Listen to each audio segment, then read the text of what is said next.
श्रीमान, मैं बहुत दूर से अपने लोगों के लिए मिस्र देश से अनाज खरीदने आया हूँ। हमारे यहाँ अकाल और भुखमरी है। फिर भी मुझे समझ नहीं आता, जब मैं यहाँ आया तब मैंने देखा कि मिस्र में भी अकाल पड़ा हुआ है। ऐसे कैसे हो सकता है कि ऐसे समय में भी मिस्र के पास बेचने के लिए भोजन है?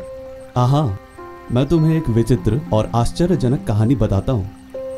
बहुत वर्ष पहले फिरौन राजा ने स्वप्न देखा कि वो नील नदी के किनारे खड़ा है। तभी 7 मोटी गायें नील नदी से बाहर निकली और घास चरने लगी।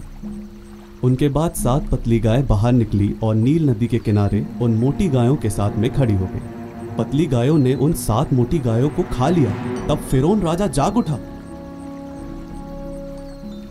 जब फिरौन राजा दोबारा सो गया, उसने एक दूसरा स्वप्न देखा। 7 मोटी और अच्छी अनाज की बालें थी जो एक ही तने पर उग रही थी।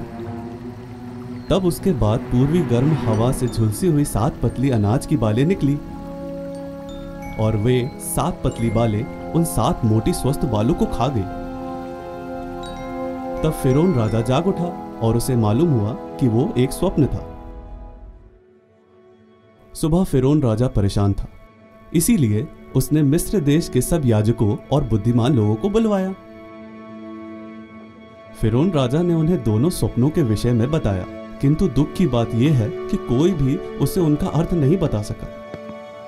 तब फिरौन राजा के सेवक ने उससे कहा, आज मैं अपनी गलतियां बताता हूं। फिरौन राजा मुझसे और रोटी पकाने वाले प्रधान से बहुत गुस्सा था, इसलिए उसने हम दोनों को जेल में डाल दिया। जब हम दोनों जेल में थे तब हमें एक एक स्वप्न आया। जेल में हमारे साथ एक यहूदी भी था। हम दोनों ने उसे अपने स्वप्न बताए और उसने हमारे स्वप्नों के अर्थ बताए। ठीक वैसा ही घटित हुआ जैसा उसने कहा था। तब फिरौन राजा ने उस यहूदी दास को, जिसका नाम यूसुफ था, बुलाया और उससे कहा, मैंने 2 स्वप्न देखे थे और मिस्र देश में ऐसा कोई नहीं है जो मुझे इसका अर्थ बता सके। लेकिन मैंने सुना है कि तुम मुझे उन स्वप्नों का अर्थ बता सकते हो। यह मेरी शक्ति में नहीं है, किंतु फिर फिरौन राजा की भलाई में मेरा परमेश्वर मेरे द्वारा उनके अर्थ बताएगा।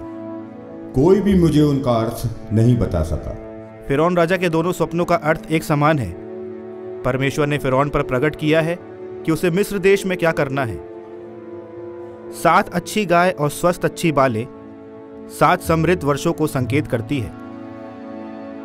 7 दुबली पतली और भूखी गाय तथा सूखी अनाज की बालें अकाल के 7 वर्षों को संकेत करती है। मिस्र देश में 7 वर्ष बहुतायत की फसल होंगी, उसके बाद 7 वर्ष अकाल के होंगे।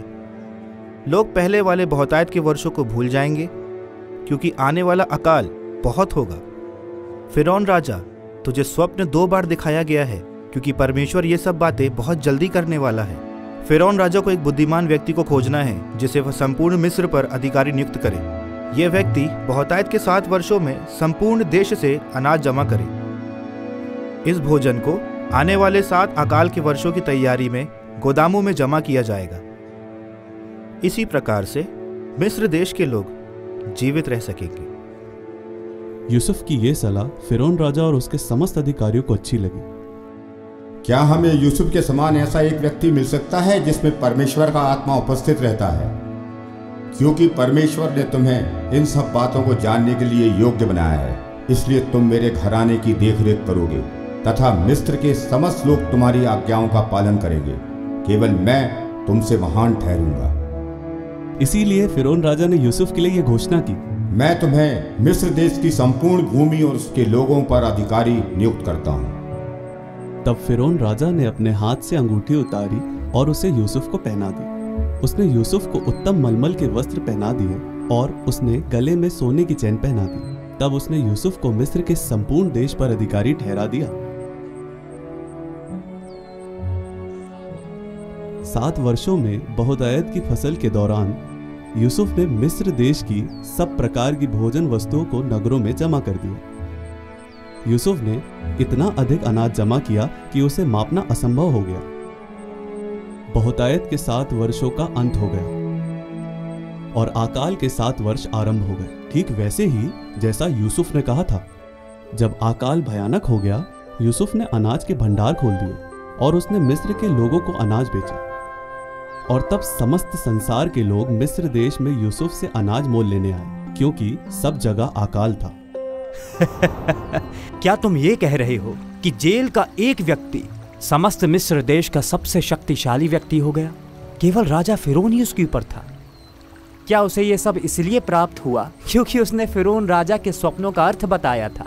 निश्चित रूप से यह बात सच नहीं है। किसी ने तुम्हें इस कहानी से गुमराह किया है। मेरे दोस्त, तुम चिंता मत करो। मुझे मालूम है कि यह कहानी सच है, क्योंकि मैं फिरौन राजा के दरबार में सेवक हूं। मैं यूसुफ के साथ जेल में था। उसने मेरे स्वप्न का अर्थ बताया था, और वो मैं ही था जिसने फिरौन राजा को यूसुफ की योग्यताओं के बारे में बताया था।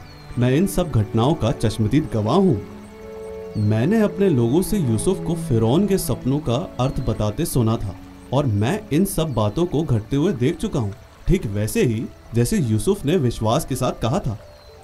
क्या यूसुफ एक जादूगर या भूत सिद्धि करने वाला है जो सपनों के अर्थ और भविष्य बता सकता है? क्या यही कारण है कि हम उसकी संपूर्ण शक्ति का भय माने? यूसुफ दावा करता है कि परमेश्वर ने उसे इन स्वप्नों के अर्थ सच्चाई के साथ बताने की योग्यता दी थी। उसका परमेश्वर अकाल के दौरान मिस्र देश की अगुवाई बुद्धिमानी के साथ करता है। इन सब बातों को अपनी आंखों से देखने के बाद अब मैं उसके परमेश्वर में विश्वास करता हूँ। किसी भी अन्य ईश्वर से वो अधिक शक्तिशाली है। श्रीमान, मैं कैसे इस व्यक्ति यूसुफ और उसके परमेश्वर के विषय में जान सकता हूँ? मैं देखता हूँ कि अकाल के समय में जब प्रत्येक व्यक्ति भूखा है, लेकिन मिस्र देश धनी होता जा रहा है। यदि इन सब बातों के दौरान यूसुफ का परमेश्वर उसकी रक्षा कर सकता है, तब मुझे उसके बारे में और जानना होगा। कृपा करके मुझे आगे बढ़ने का सही रास्ता दिखाओ।